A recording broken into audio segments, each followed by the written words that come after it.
welcome you to this conversation on the Black response. Congresswoman Pressley, we are such big fans of your leadership at Color of Change. Not just sort of the work you're doing in Congress, but sort of the road that you traveled to get there, working at the local level, being sort of connected to community, and then bringing those voices to the halls of Congress and constantly finding ways to connect. For those of you that don't know, Congresswoman Ayanna Pressley is the representative from the 7th Congressional District of Massachusetts. For folks who don't know, that sort of represents Boston, parts of Cambridge, sort of the areas surrounding Boston. And she has been an absolute fierce advocate, a member of the Congressional Black Caucus, a progressive member of Congress. And so I guess I just want to start off by just asking you how you're doing, how you and your family are doing in this moment as we're all having to find ways to travel the road a little different. Yeah, that's so kind of you to ask. How are you doing? You're in New York. Yeah, I'm in New York. It's not normal, right? I mean, in no way, shape, or form. I live uptown in New York, and I live by a police, fire, and ambulance station. So if you hear sirens, that's kind of basically all I hear is sirens up and down the road, and it is definitely. It's not the New York, the vibrant, creative, energetic New York. And I am just looking forward to a time where we can not get back to what was, but find ways to build something new. And in building new, I hope that we can create some space for more of us to be able to fully participate in New York. Yeah. Well, I'm doing I'm healthy, so I'm grateful for that. And my family are healthy. It does seem, though, that every day that we are learning of someone in our chosen family circle or tangentially that has recovered from this, thank God, is battling it. We continue to send, strength their way, or who has, tragically lost their lives to it and has transitioned. So I think, for all of us in these sort of roles, you're dealing with the personal trauma and impact of it because we're not, unfeeling simply because, we're essential workforce in our own way, and looking for ways to mitigate the hurt, to provide real relief to people. And so that has been hard because the scale and scope of this is unprecedented in every way. And the gravity of that responsibility weighs heavy. Because I know despite, our best efforts, there will be people that we can just not reach in the midnight hour to give them peace of mind and to let them know that help is on the way and that, weeping may endure for a night, but joy come in the morning. I think, and I'll just wrap here and say that I feel my heart experiences by the hour 2 simultaneous experiences. It breaks and then it's full because in this moment of unprecedented hurt, we're seeing unprecedented community, unprecedented mobilizing. We're seeing the modeling of a cooperative, people lending whatever their skill set and their gifts are to the village. So my heart breaks and is full all at the same time. Absolutely. So, as we are sort of dealing with these experiences, we're also trying to make change happen. And you've taken leadership on a number of different areas. The first thing I want to talk about is, this effort that you've been leading in the House and nationally to collect data, to be able to to be able to ensure that we are tracking what is happening and tracking this data by race. Can you tell folks a little bit about that, the why, help people understand sort of what is behind that and what is trying to be achieved through that effort? Sure. Yeah. I so appreciate the question. And I know no one that's on this live would question why I would do such a thing. But I see, different comments and things on social media and people say, the virus, it's not targeting anyone. It doesn't discriminate. Why are you injecting race? Why are you racializing a pandemic? Let me just say this. History has shown and proven that Black and Brown communities will disproportionately bear the brunt and the hurt, and low-income folks, of every crisis, of every challenge, and especially when it comes to public health. And so although the virus doesn't discriminate, and anyone can contract the virus, because of the impacts of unequal access to healthcare, which is why I continue to fight for our community health centers. They serve, millions of our low-income folks, our most vulnerable, undocumented, uninsured. Because of unequal access to healthcare, because of the impacts of structural racism, of disproportionately living in communities that are burdened by environmental injustices, which equals high asthma rates, subpar housing also, which contributes to those asthma rates, unequal access to fresh and healthy food, living in food deserts, which supports purchasing food that isn't the best for you and can put you on a pathway to other health disparities, heart disease, diabetes. So because of the comorbidities of structural racism, of unequal access to healthcare, and more of us having underlying conditions, although the virus does not discriminate, we are more susceptible. And when we contract it, we suffer the most severe consequences. And we knew this would bear out in this way. The tragic foreshadowing of lost lives throughout the decades.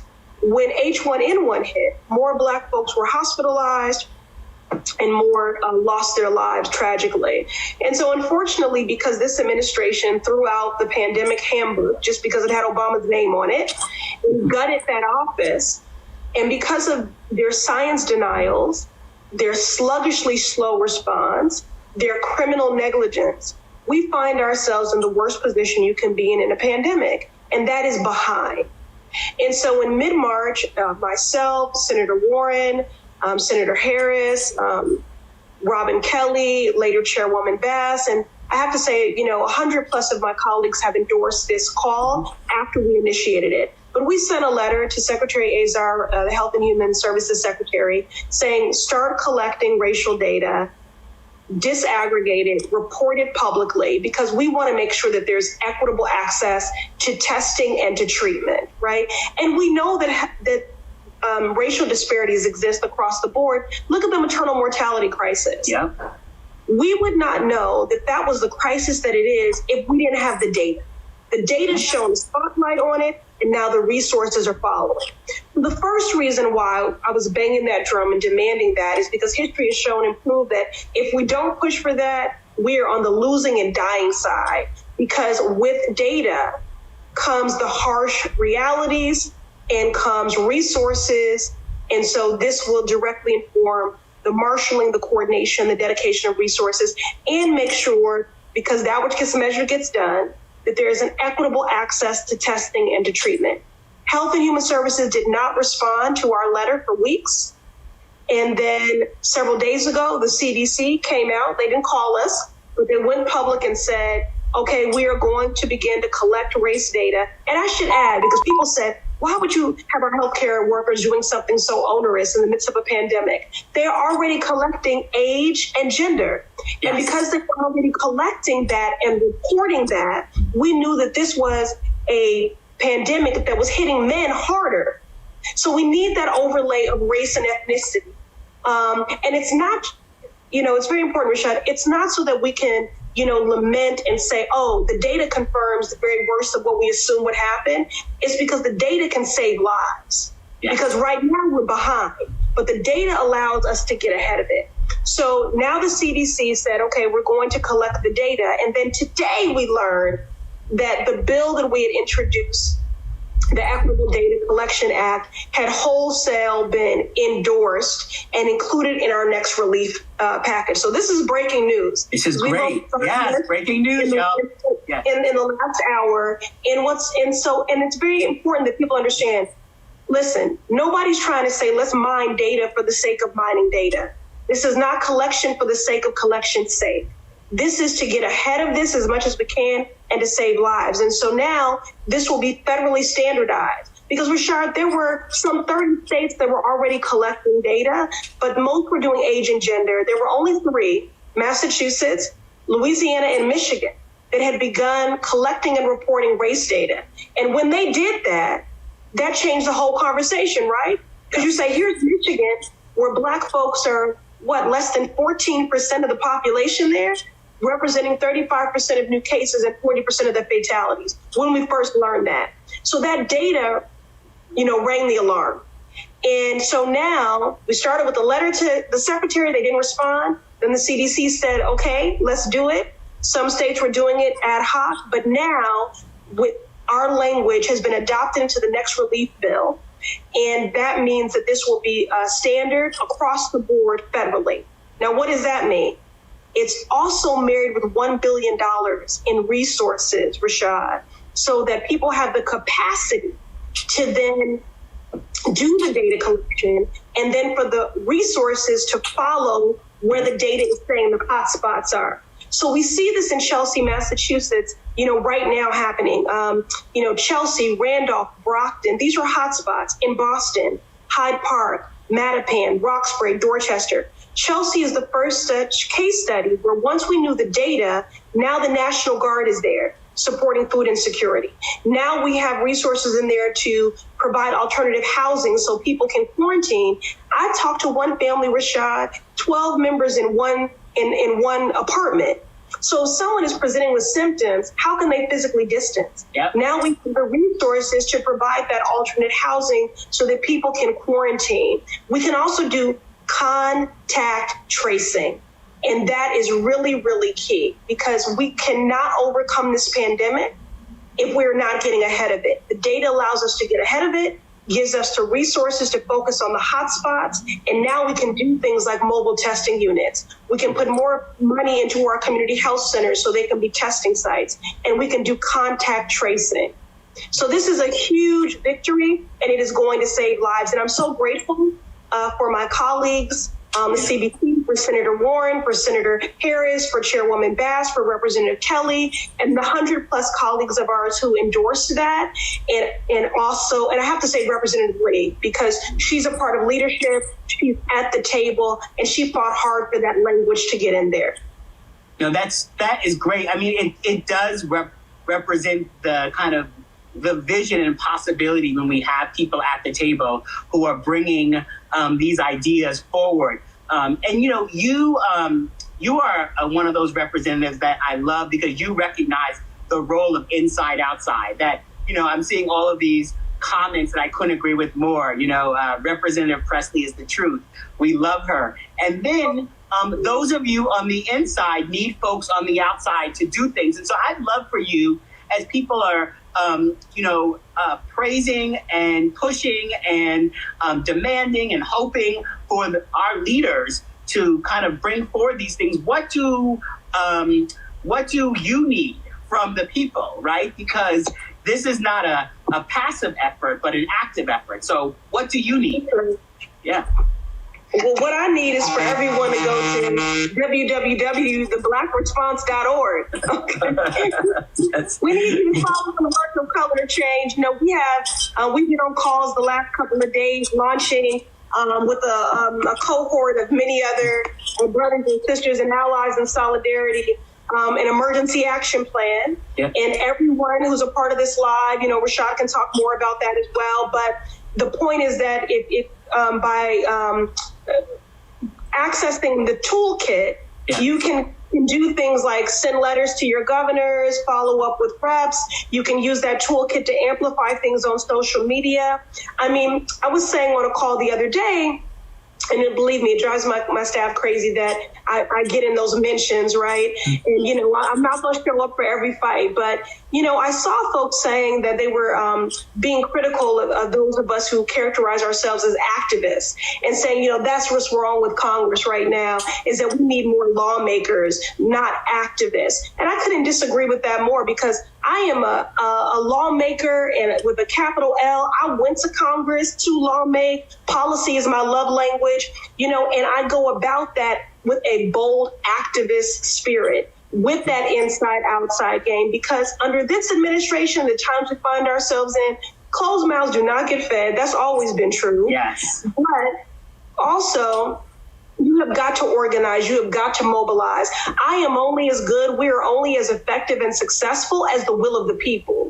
And so when I ran for Congress, I said the people closest to the pain should be closest to the power, driving and informing the policymaking. That was not a campaign slogan. That is a value by which, me and my team, and I want to give a shout out to Lanice Wallace, the incredible Lanice Wallace, my senior policy advisor, who has shepherded, so many of these things. The People's Justice Guarantee Resolution, my In Push Out Act. All of this racial social justice lens, intersectional policy that we've been doing. And so we have to be activist lawmakers in this moment. And we need all of you to continue to be bold activists, because when you speak up, you have an impact. And so I don't want you to think that your cries are falling on deaf ears, because there are people that are listening. There are people extending a hand of partnership. And we are only as good as the will of the people. So you have to continue to organize, to mobilize, and to amplify, and to show up for vehicles like this. Yeah. So thank you. Well, as we look at the road ahead, we are recognizing that there's still unfinished work, unfinished business. There are small businesses right now, Black and brown small businesses, that are not able to access the money from the First CARES Act. Black churches that, we could lose a generation of Black churches all across this country who are could be susceptible to developers because of the ways in which resources have been flown. There's so many different sort of issues that we are sort of focusing on. And as Congress sort of gets through this first piece of legislation before them, what are the things that we should be looking at and focusing on? What are the sort of next pieces of fights that you're going to be pushing and asking us to engage in the fight on? Sure. Well, before I move on, I want to make sure again that I refer you all to www.theblackresponse.org, yes, but also to www.eapnow.com. That's www.eapnow.com. That's for the Emergency Action Plan Now. I think that's right. Yes, okay. An emergency action plan, for everyone who's watching, is a coalition of organizations which Color of Change is one of the sort of founding members of. And this is a place where you can go, and there's a whole set of federal actions you can take that really are designed to give you the tools to reach out to your member of Congress around issues like housing, criminal justice, all related to our recovery from this virus and the crisis that this virus is situated inside of. That's right. Yes. But we all know that the pandemic did not create inequities and disparities. Those have been entrenched, codified by policy for a long time. And that's the work that we've all been doing together for so long. How do we dismantle structural racism? How do we create a world that centers the humanity and the dignity of every individual, every family, of every worker, people over profit, right? And so that's what's been so frustrating about, our callous, disconnected colleagues across the aisle that think that a family can live for 10 weeks on $1,200. A president that is prioritizing the market over the public health, an administration that would give a handout to bail out corporations when we need a people's bailout. We need a people's bailout. And what's critical in that bailout is that we are prioritizing our small businesses, especially our minority businesses, our Black businesses. And in the same way that we predicted that we would bear the brunt of this public health crisis, we also predicted that it would be more challenging for us given structural barriers. Historically, we've not had the same access to capital and things like that. And so God and the devil are in the details. And so there are things that we fought for and unprecedented things that we were able to get in the CARES Act. Now we're heading into, that was part A. In a couple of days, we'll be moving on CARES Act, part B. And then there'll be a fourth package that'll focus on infrastructure and recovery. But as much as I've been centered on equity in the public health response, I'm equally as focused on equity in the economic recovery. We know that what happened in 2008 or even in the Great Depression, that wiped out Black wealth, we never came back. 2008, our folks are still recovering. So what I've been focused on is ensuring that our Black and brown businesses are not missing out on PPP, the Paycheck Protection Program, right? And so I led an effort urging that Treasury collect racial data. Again, going back to data, right? Because that what gets measured gets done, pushing for transparency from, or I'm sorry, my phone's dropping. We're losing your face a little bit there. Yeah, there we go, yes. Okay, here we go. For Treasury to collect racial data, because that which gets measured gets done. And, we could have had our own hypothesis that we would be at a disadvantage because it was first come, first served. It was only big banks, and they only wanted to work with people who had existing accounts. And so we were looking for that transparency. There was shifting guidance once the bill was passed by the feds from every agency. And so that made lenders skittish. They felt very insecure about lending. And so we knew there was urgency, so we moved the package. But then because the guidance kept shifting, like one of the things they did on the back end was they said, if you have a criminal record, you're ineligible for funds. Right? I mean, 1 in 3 people have some sort of, 1 in 3 Americans have some sort of criminal record. But what we've been focused on are those small, what I've been focused on in the CBC are those businesses that are simply too small to fail, Rashad. They are the life's blood of our communities, beauty salons, barbershops, bodegas, our nonprofits, our faith-based institutions. And so what happened was a capacity issue. One, the PPP ran out of funds. And then because it was first come, first served to be eligible for these loans and these grants, our folks were immediately at a disadvantage because with those banks, it was based on pre-existing relationship and account holders. And so what happened is that you have nonprofits and faith-based institutions who are traditionally ineligible for federal funds, all going to the same portal, the SBA, to apply, right? And so now what we sought to address in CARES Act Part B is not just increasing PPP, because that's all that our colleagues across the aisle wanted to do, but to now diversify who are the lending institutions. So let's make sure that our MDIs are in there, our minority development, our minority lending institutions, our CDFIs, right? And to just give guidance. That's the other thing that we pushed for is that that there be fair lending. And so, I mean, we already have that law, but you need to give the guidance for it to be enforced. We can't leave equity to charity and benevolence. We already have the laws to center that equity, and we just need for it to happen. So these are some of the things that we've been planning for in this next package, is just to make sure that we're not just increasing PPP, but we make sure that it is equitably accessed, and that we diversify who the lenders are. And so that it will be lenders that work more with our communities, that are more accessible to our communities. And then the other thing is, I do have to say, in the CARES Act A, Rashad, we did allocate $10 million for minority business development agencies throughout the country, MBDAs, to help with sort of technical assistance and that ramp up, because a lot of our small businesses that are simply too small to fail, they've never had to engage in this way. And so you mentioned doing some of that support online. There has to be that sort of, there's a learning curve here for a lot of our businesses. And, the businesses that we've talked to that are already struggling, hiring extra accountants to come in and help them through this process, or not having relationships with big banks, has caused so many problems. It's why having racial justice not as charity, but as strategy, having it at the center of what we're doing so that we can understand where the problems are. This is not about charity.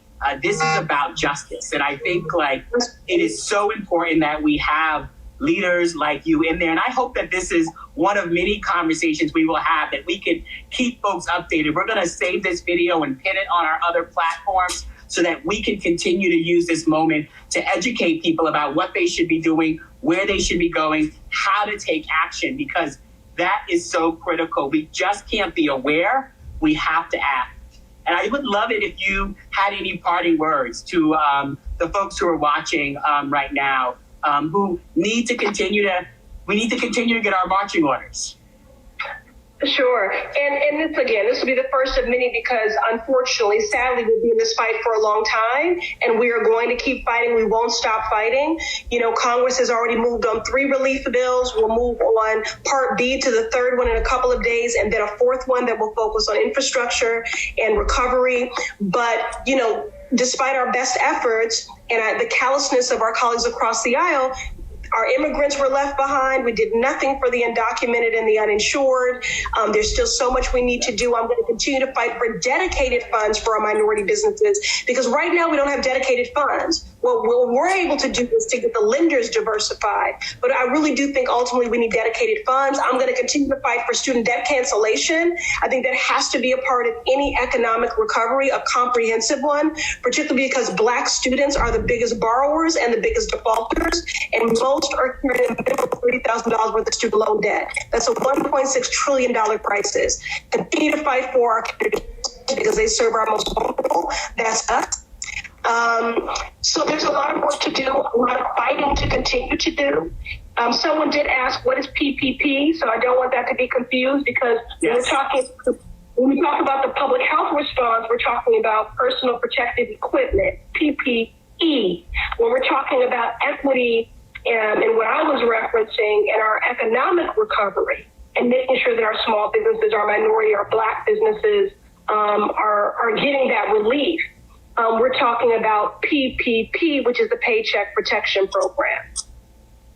And so we're just working there. Yeah. I mean, thank you first of all, thank you for educating us. You've asked a lot, answered a lot of questions. A lot of questions were coming up in the stream, and you were sort of answering them, even if you weren't seeing them directly. I want people to go to eapnow.org. I want people to go to the blackresponse.org. I want folks to visit Congresswoman Pressley's website. There are all sorts of places where we can continue to get information and ways to take action. What is happening right now is not unfortunate like a car accident. It is unjust. It is unjust because it's been manufactured by a set of decisions. And the way that we get out of it is by building power, people power to fight back. It's the way we get out of this is by working with powerful leaders on the inside who are championing the causes and doing the inside-outside work. Congresswoman Pressley, we appreciate you. We love you. We are rooting for you and all of the work that you're pushing. And just want to send a lot of love, safety, and good health to you and your family. Love to all you too, and just, 2 more quick things. Cannot forget about our brothers and sisters behind the wall. I want you to know that we continue to fight for those experiencing homelessness, our brothers and sisters behind the wall, as well as those in immigrant detention facilities. And on the 4th package, we're going to be focused on rent relief. Okay. Yes. Yeah. Okay, and then also protections for our essential workers. That's another reason why our rates are higher, because we continue to be exposed at a higher rate because we represent most of these essential workforces. So Ro Khanna has a bill. That's a congressman. I'm on that. Yes. And that's an Essential Workers Bill of Rights. So I want you all to know that we're fighting for our essential workers, that they have the equipment that they need to be safe, but we're also fighting for universal paid and sick leave. So I would love it if you would, as we get closer to that, I would love it if you would come back and talk with us more about how we fight for that, how we build power about essential workers and rent relief and all these things that I know folks are going to want to figure out. How do they take action on? How do they help their friends, family, and neighbors take action over the coming weeks and months? For folks who are, with us at Color of Change, we're going to be putting tools in your hands for you to be able to engage your friends, family, and neighbors. While we can't knock on doors, we can use technology to reach people and engage people and push people to action. And we'll be doing more of that through a digital action hub we're going to be rolling out soon. So more is to come. Thank you so much, Congresswoman Pressley. Good luck and keep fighting, sister. We appreciate you. Thank you. I appreciate you. Thank you. Okay.